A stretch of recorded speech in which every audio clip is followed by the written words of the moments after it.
Hello everyone, today I'll be reviewing The Apartment. So The Apartment came out in 1960 and was directed by Billy Wilder, and it stars Jack Lemmon, Shirley MacLaine and Fred MacMurray. Jack Lemmon plays an insurance clerk in a big office building, and he rents out his apartment to other guys in the office.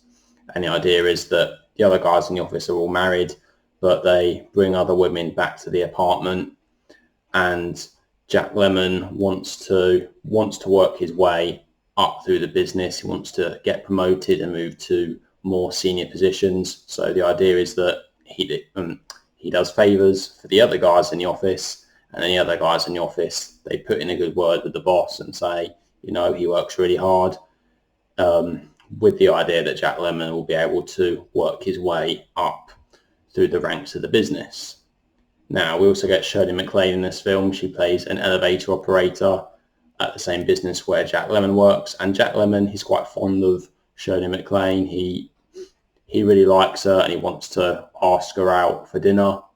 But it turns out that Jack Lemmon's boss, who is played by Fred MacMurray, he also has been seeing Shirley MacLaine and has been taking her out on dates a few times, even though he is actually married.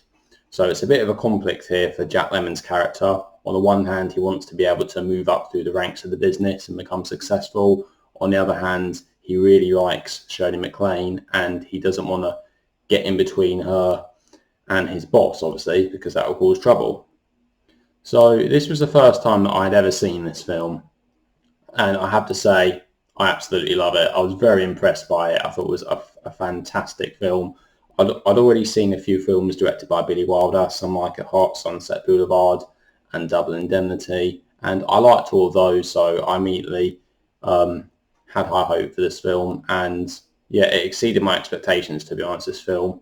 I really enjoyed it. I thought it was absolutely fantastic. Jack Lemmon, he plays a very likeable character in this film. He's a little bit gullible, a little bit naive, I suppose, but still he comes across as a nice guy, and you can't help but like him. You want to root for him and you really sort of want the best for him in this film. Although he does seem a bit of a confused character, he tends to be able to work things out eventually. It was interesting seeing Fred MacMurray in this film because Fred MacMurray, he was also in Double Indemnity, another Billy Wilder film. But in this film, he plays a bit more of a darker character, not as nice a character as in Double Indemnity. Although he's not necessarily an evil character in this, we just see a slightly different side to him where he's a bit more manipulative. Yeah, he's quite a selfish character really in this film. One of the things that I find fascinating about this film is that is the overall tone of the film. So you could say that this is a comedy film, you could say it's a rom-com, you could say it's a drama. It's a little bit of everything, but the tone never feels inconsistent. Nothing feels forced in this film. It all feels so natural. So on the one hand, you could say it's a comedy because there were lots of bits in this film that I found very funny, particularly with Jack Lemmon's character. He has quite a few funny lines in this film and there are some funny scenes, but there are also some scenes which are a little bit more serious. There are some themes dealt with in this film which are a little bit darker and they work really well. They don't seem out of place. It's not strange seeing a funnier scene and then a more serious scene. It all seems completely natural. It all seamlessly flows together. And this is what works really well. And it's quite unusual, really, because normally you might think if a film is quite inconsistent with its tone, it might not be a particularly good thing. But in this film, it just works. Everything just works so well. Now, this film actually won 5 Oscars, including the Oscar for Best Picture. An interesting fact is this film is shot in black and white, came out in 1960, and it wasn't until 33 years later that another black and white film would win the Oscar for Best Picture, and that was Schindler's List in 1993.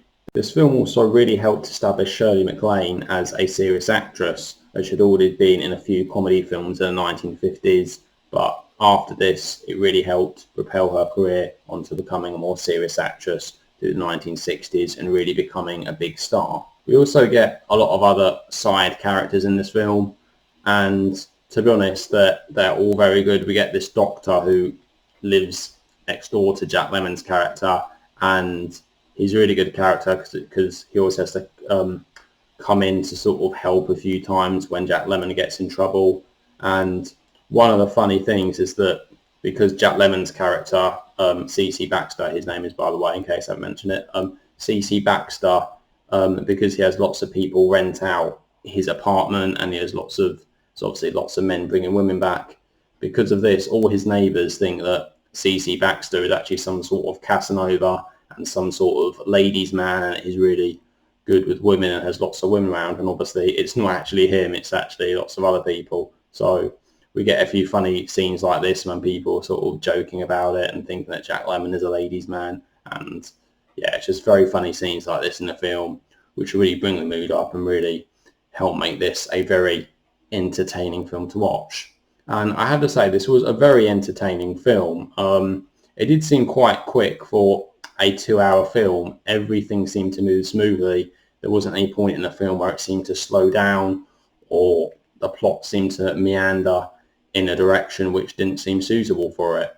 Every scene in the film seemed right, and it just seemed like everything mattered in this film. It seemed as though everything was important, and it seemed as though every scene that we're seeing was key to the plot and key to us understanding the film and understanding what is going on here with what we are seeing. So as you can probably tell by what I've been saying, I really enjoy this film. I was very impressed with it, and I highly recommend it to everyone. So I'm actually going to give The Apartment a rating of 10 out of 10 because I think it's a fantastic film. Obviously, from what I've just said, you can tell I really like it, so that shouldn't come as too much surprise. And I have to say, if you are going to watch it, you should definitely pick up, if possible, the Arrow Academy Blu-ray version, which is the version I have behind me, because it gives a very good picture. It's a 4K restoration, and it almost looks like it's a completely new film. Really is quite amazing. Please bear in mind the film came out in 1960, and the picture on this version was very good. So that definitely made it a brilliant experience in terms of watching it. So there we go. So that is The Apartment. So what do you guys think? Have you seen The Apartment? Would you like to see it? Please let me know down in the comments what your thoughts are. Anyway, thank you all very much for watching, and I'll see you in the next video. Take care.